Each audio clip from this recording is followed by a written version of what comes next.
He says, fear and ego are keeping your hand on the tiller.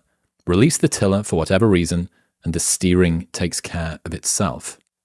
So if you think about what life would be like if you didn't grip the tiller so hard, the tiller is the handle attached to the rudder on a boat. It's the thing that steers it. And just thinking about, life is chaotic and there is a swell or a storm coming, and you grip harder, you try to wrangle control of your life more by applying more effort and pressure and cognitive horsepower. And it relates to something, probably my favorite ever video from Aubrey Marcus.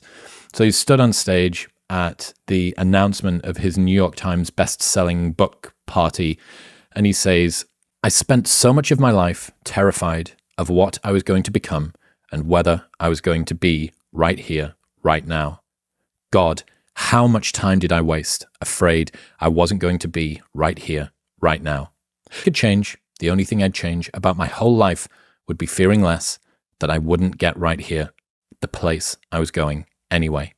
I wouldn't change all the mistakes and mishaps. I needed those.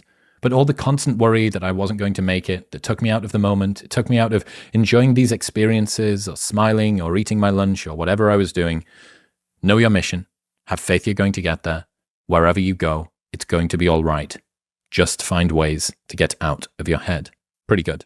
So if you imagine that the outcomes in your life are predetermined, right? Imagine that where you're going to end up, the achievement of your goals, the attainment of your pursuits are predestined, and you're going there no matter how much you fear or worry. Now, you still need to do the work. You do the things, but you don't need to fear about completing the work or worry about whether you'll do the things. The things you need to do will get done. The ones that you don't, won't.